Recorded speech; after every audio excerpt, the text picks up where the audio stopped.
আসসালামু আলাইকুম। শুভ অপরাহ্ন। আর্মেনিয়া থেকে রনি আহমেদ। আর্মেনিয়াতে অথবা অন্যান্য অনেক কান্ট্রিতে সেপ্টেম্বর সেশনের জন্য অ্যাপ্লিকেশন অলমোস্ট ধুমায়া শুরু হয়ে গেছে, চলতেছে। আর্মেনিয়াতে যদিও এখনো ওইভাবে স্টার্ট হয় নাই, তারপরেও এখন অ্যাপ্লিকেশন করার আগে আমাদের অত্যন্ত ইম্পর্টেন্ট একটা বিষয় হইতেছে একটা এজেন্সি খোঁজা, একটা এজেন্ট খোঁজা। মানে একটা আমাদের জন্য অ্যাপ্রোপ্রিয়েট যেটা, এটা স্পট করা, খুঁজে বের করা। হ্যাঁ, এখন সেলফ অ্যাপ্লিক্যান্ট আমার মনে হয় খুব কম আছে। আর্মেনিয়ার কথা বলতেছি, আর্মেনিয়াতে খুবই কম আছে। এর নানান প্রতিবন্ধকতা আছে। সেলফ অ্যাপ্লাই যখন আপনি করার ট্রাই করবেন, আপনি ইউনিভার্সিটির সাথে কমিউনিকেট করে উঠতে পারবেন না। আরো কিছু প্রতিবন্ধকতা আছে যেসব কারণে পারবেন না। তো সবকিছু মিলে আপনি কি হবেন, এজেন্সির দ্বারস্থ হবেন দিন শেষে। এখন আমাদের বাংলাদেশে ব্যাঙের ছাতার মতো এজেন্সি, মানে আনাচে কানাচে সব জায়গায় এজেন্সি। এটা একটা বড় বিজনেস হয়ে গেছে। And most of the agencies, আমি সবসময় বলি মোস্ট অফ দ্য এজেন্সিস হচ্ছে ফ্রড। এরা স্টুডেন্টদের সাথে স্ক্যাম করে।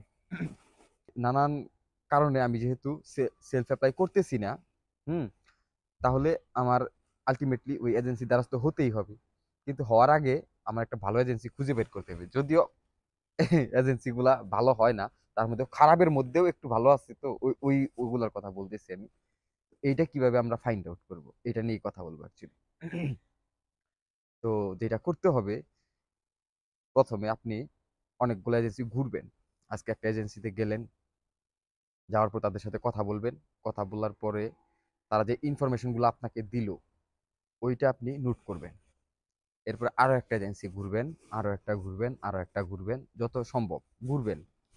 ঘোরার পরে প্রত্যেকের ইনফরমেশনগুলো আপনি আলাদা আলাদা নোট করে রাখবেন। এরপরে আপনি যদি চিন্তা করেন যে আমি ওই কান্ট্রিতে অবস্থিত কোনো এজেন্টের হেল্প নিব, পেইড সার্ভিস, এই ক্ষেত্রেও সেম। আপনি ধরেন আপনার কাউকে ভালো লাগে, তার সার্ভিস নিতে চান, কিন্তু তার সাথে আপনি কথা বলার পরে তার ইনফরমেশন গুলো নোট করবেন এবং ওইটারে একটু সাইডে রাইখা এরপর আদার্স যেসব এজেন্ট আছে তাদের সাথেও আপনি কথা বলবেন।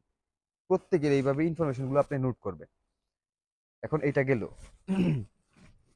এরপরে যেটা করবেন, আপনি আপনার পার্সোনাল রিসোর্স কাজে লাগাইয়া কিছু অথেন্টিক ইনফরমেশন নিজেই গেদার করবেন।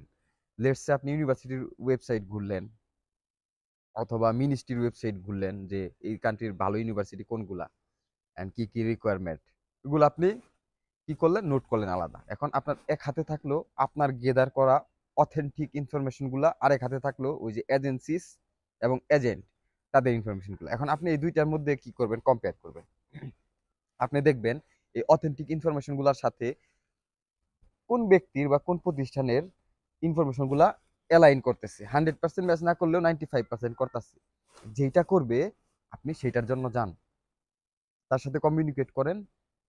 দেন আপনি ফার্দার স্টেপ গুলা তাদের সাথে কথা বলে নিতে পারেন। এন্ড এইখানে একটা সব থেকে আপনি যেটা প্রায়োরিটি দিবেন, সব থেকে যেটা প্রায়োরিটি দিবেন, যে যেই প্রতিষ্ঠান বা যেই ব্যক্তি আপনাকে private institute, private university offer করতেছে, আপনি ওইটার একটু রিকনসিডারেশন করবেন, বারবার বিবেচনা করবেন। কারণ প্রাইভেট ইনস্টিটিউটগুলা কিন্তু পাবলিকের থেকে অলওয়েজ অলওয়েজ একটু রেপুটেশনের দিক থেকে পিছনের দিকে থাকে। অনেক প্রাইভেট ইউনিভার্সিটিতে দেখবেন যে ভিসা খুবই কম হয়, হইতে চায় না। তো আপনার আগে জানতে হবে প্রাইভেট ইনস্টিটিউট যদি আপনি চুজ করেনও, আমি একদমই না করতেছি না, আমি জাস্ট বলতেছি আপনি ট্রাই করবেন পাবলিক চুজ করার। এরপরে যদি প্রাইভেট করেন, ফাইন করেন আপনি, কিন্তু একটু ঘেটে দেখবেন যে ওই ইউনিভার্সিটি কি কোনোভাবে ব্ল্যাক লিস্টেড কিনা, বা ওই ইউনিভার্সিটির সাথে গত বছর কি হয়েছে, ভিসা রিজেক্ট হয়েছে কিনা। প্রচুর প্রচুর হইলে আপনি একটু দ্বিতীয়বার চিন্তা করেন। হুম। আর আপনি সবসময় ট্রাই করেন পাবলিকে অ্যাপ্লাই করার জন্য। পাবলিকে ঝামেলা নাই, অনেক অনেক আপনি অনেক ফেভার পাইবেন। আপনার অ্যাপ্লিকেশনের যে প্রসিডিওরটা, এটা খুব দ্রুত হবে। ভিসা প্রসেসটা খুব দ্রুত হবে। এখানে আসার পর আপনার টিআরসিটা খুব দ্রুত হবে। টিআরসি যত আপনার এইখানে ওইখানে দৌড়াদৌড়ি করতে হবে না। জাস্ট আপনি এখানে রিল্যাক্স থাকবেন, আপনার সবকিছু হয়ে যাবে। আর আপনি পাবলিকে হয়তোবা দেখা যায় যে যে ইরাসমাস এক্সচেঞ্জ আছে, তারপরে নানান রকম স্কলারশিপ আছে। দেন আপনি ক্রেডিট ট্রান্সফারেরও কিছু ফ্যাসিলিটি পাবেন, যেগুলা প্রাইভেটে আপনারা বলতে পারে ডুয়েল ডুয়েল ডিগ্রি প্রোগ্রাম, ব্লা ব্লা ব্লা। এগুলা হইতেছে কি, প্রাইভেট মানে একটা বিজনেস প্রতিষ্ঠান, মনে রাখতে হবে। ওদের এগুলো হইতেছে টোপ, এই ধরনের টোপ ওরা দিয়ে থাকে। তো এগুলো আমাদের রিকনসিডারেশনের মধ্যে রাখতে হবে। আর এজেন্সি, যেসব এজেন্সি দেখবেন বা যেসব এজেন্ট একটা এখানে প্যাকেজ অফার করে আর্মেনিয়াতে, এটা আপনারা অলরেডি জানেন বা আমি অনেকরে বলছি, প্যাকেজের থ্রুতেই হয়, ওই সার্ভিস চার্জ সিস্টেম না। তো আপনি প্যাকেজটা, যেসব এজেন্সির প্যাকেজের মধ্যে দেখবেন যে কিছু বাড়তি বাড়তি জিনিস ঢুকিয়ে দিছে ওরা, যেমন এয়ারপোর্ট কন্ট্রাক্ট ঢুকাইছে, আর্মেনিয়াতে আসার পরে আপনারা জব দিবে, তারপরে আপনারা টিআরসি দিবে, এই ধরনের প্যাকেজের মধ্যে এই ধরনের সার্ভিসগুলো যারা ইনক্লুড করছে তাদের থেকে আপনি আস্তে করে সরে যান। কারণ দেখেন, টিআরসি দেওয়া মেনশন করছে টিআরসি দিবে, ফাইন, টিআরসি তো আপনি এটা পাবেনই, এটা কে দিবে? আপনার এজেন্ট দিবে? না। কে দিবে? ইউনিভার্সিটি দিবে? না। ইউনিভার্সিটি আপনার হেল্প করবে, ওইটা আপনাকে দিবে হইতেছে মিনিস্ট্রি, ঠিক না? এটা যদি সার্ভিসের মধ্যে ইনক্লুড করে এজেন্ট, তার মানে তো সে আপনার সাথে প্রতারণা করতেছে, সে কিভাবে আপনার টিআরসি দিল? এরপরে দেখবেন যে মেনশন করতেছে জব। ট্রাস্ট মি, আপনি এখানে আসার পরে ওই এজেন্সির চেহারা দেখবেন না। বাংলাদেশে যদি এজেন্সি থাকে আপনার ফোন দিবেন, ফোন তো ধরবেই না। আর যদি এজেন্ট থাকে, মোস্ট অফ দ্য এজেন্ট যেটা করে, ক্লায়েন্টের সাথে কমিউনিকেশন রাখে না। ওই গ্রুপ আছে, বিভিন্ন গ্রুপে একটু খোঁজ নেন যারা এর আগে আসছে, দেখেন এজেন্সি বা এজেন্ট কাউরে জব দিছে কিনা। এটা হলো ডাহা একটা মিথ্যা কথা, একটা বাটপারি। তো যারা বলতেছে যে জব দিবে, এরপর আবার অনেকে বলে যে এয়ারপোর্ট পিক আপ, আরে ভাই, তোমার একটা ক্লায়েন্ট আসছে, এটা তো তোমার নৈতিক দায়িত্ব, তুমি তো এমনিতেই তারে পিক করবা, এটা তোমার সার্ভিসের মধ্যে লেখার কি দরকার আছে তোমার আমি এয়ারপোর্ট থেকে পিক করব? এটা দরকার নাই তো। তারপরে যে টিআরসির বিষয়টা গেল, টিআরসি দিতেছে, জব দিতেছে, তারপর এয়ারপোর্ট কন্ট্রাক্টের কথা কেউ যদি বলে, ওর থেকে তো 100% দূরে থাকতে হবে। এয়ারপোর্ট কন্ট্রাক্ট বলতে কিছু নাই, এয়ারপোর্ট কন্ট্রাক্ট স্টুডেন্টদের কোনো দরকার নাই। এয়ারপোর্ট কন্ট্রাক্ট বেসিক থিং আপনাকে জিজ্ঞেস করবে ইমিগ্রেশনে, ইউনিভার্সিটি, ইউনিভার্সিটির নাম কি পড়বা, হ্যান ত্যান, এগুলো আপনি আনসার করতে পারবেন না। যদি এগুলো না পারেন ভাই, আপনার আসারই দরকার নাই। আপনি বেটার আপনি নিজের দেশেই থাকেন, আপনার বিদেশে যাওয়ার দরকার নেই। এই গেল আর কি বিষয়। তো এই বাড়তি সার্ভিসগুলো যদি কোনো এজেন্সি বলে, তাহলে আপনি ওদেরকে বলবেন যে এই সার্ভিসগুলো আপনি কেন অ্যাড করছেন এখানে। আপনি এটা উল্টা কি করবেন, বলবেন এই সার্ভিসগুলো আমি নিব না, আমি এই সার্ভিসগুলো নিব না, এই সার্ভিসগুলোর কারণে যে টাকাটা কমে আমি আপনার ওই টাকা কম দিব। এইভাবে ডিল করতে পারেন আপনারা। এটা নিয়ে আমি আগেও একটা ভিডিও দিছিলাম। তো এইগুলা ফলো করে আপনারা একটা কি করতে পারেন, একটা ভালো এজেন্সি অথবা ভালো এজেন্ট স্পট করতে পারেন।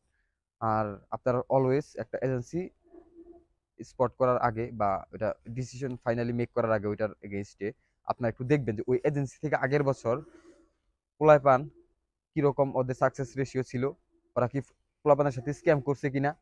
পোলাপানের কাছ থেকে গত বছর যেমন এইখানে হয়েছে, অনেক এজেন্সি অনেক এজেন্ট আছে ভাই, যা করছে এগুলো আসলে বলার মতো না। আমি শর্টে বলি, বিফোর ভিসা টিউশন ফি নিছে, বিভিন্ন ইউনিভার্সিটির কথা বইলা টিউশন ফি নিছে। আজ পর্যন্ত অনেক ব্যক্তি আছে, আজ পর্যন্ত 1 বছর হয়ে গেছে, টিউশন ফি এখনো দেয় নাই। ওই টিউশন ফি দিবে কিভাবে? ওই টিউশন ফি তো এজেন্ট মেরে দিচ্ছে ভাই।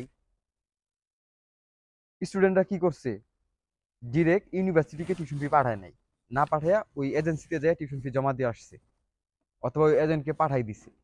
এই টাকা এজেন্সি বা এজেন্ট ইউনিভার্সিটি দিল কিনা আপনার কোনো স্লিপও দেয় নাই, বা আপনারা কেন স্লিপ দিবে?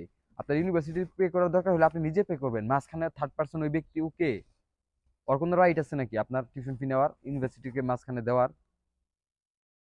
তো এইগুলা যারা আপনার কাছে ক্লেম করবে আগে, এদের থেকে ভাই সাবধান থাকতে হবে, অনেক সাবধান থাকতে হবে। নয়তো দেখা যাবে যে আসছেনও আপনি চইলা ফাইনালি অনেক কাঠ খড় পরে, কিন্তু আসার পরে আপনি অনেক ট্রাভেল ফেস করতেছেন। এগুলা বিবেচনা কইরা আপনারা আপনাদের এজেন্ট স্পট করতে পারেন। আরেকটা ফ্যাক্টর কনসিডারেশন করবেন, যেটা হইতেছে আপনাকে অনেক এজেন্ট বলবে আমি রিপ্রেজেন্টেটিভ, আমি ওই ইউনিভার্সিটি নিয়ে, ওই ইউনিভার্সিটির অফিসিয়াল রিপ্রেজেন্টেটিভ আমি। ট্রাস্ট মি ভাই, এইসব রিপ্রেজেন্টেটিভের কোনো দাম নেই, রিপ্রেজেন্টেটিভ দিয়ে কিচ্ছু হয় না। আর এই রিপ্রেজেন্টেটিভ গুলো হয় কোথায়, যেগুলো যে থার্ড ক্লাস ইউনিভার্সিটি আছে না, মোস্টলি প্রাইভেট ইউনিভার্সিটি, ওগুলাতে রিপ্রেজেন্টেটিভ সিস্টেমটা আছে। পাবলিক ইউনিভার্সিটি কেউ যদি আপনাকে বলে যে আমি ইরবানি স্টেট ইউনিভার্সিটির রিপ্রেজেন্টেটিভ, আমি যদি বলি, আমিও যদি বলি, অথবা যদি বলে ন্যাশনাল রিপ্রেজেন্টেটিভ, ইকোনমিক্সের রিপ্রেজেন্টেটিভ, এটা যেই বলুক, যদি আমি বলি আমিও প্রতারক, অন্য কেউ যদি বলতেছে সেও প্রতারক। কারণ পাবলিক ইউনিভার্সিটিতে এরকম ওয়ার্ল্ডে দুই একটা এক্সেপশন থাকতে পারে যেখানে আছে, তো mostly in the most case পাবলিকে কোনো রিপ্রেজেন্টেটিভ হয় না ভাই।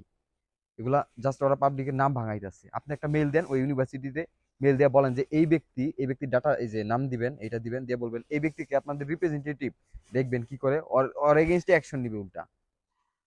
তো এগুলো থেকেও দূরে থাকতে হবে। আর রিপ্রেজেন্টেটিভের ভাই কোনো কাজই নাই। রিপ্রেজেন্টেটিভের কাজটা কি আমি বলি, রিপ্রেজেন্টেটিভ জাস্ট আপনার ইউনিভার্সিটির যে অভ্যন্তরীণ বিষয়গুলো ওখানে আপনার হেল্প করতে পারবে। লেটস সে আপনার অ্যাডমিশন করানো দরকার, আপনার অ্যাডমিশন করাই দিবে। অ্যাডমিশন দিয়ে কি হবে? আপনি অ্যাডমিশন দিয়ে পানি খাবেন? আপনার লাগবে ভিসা।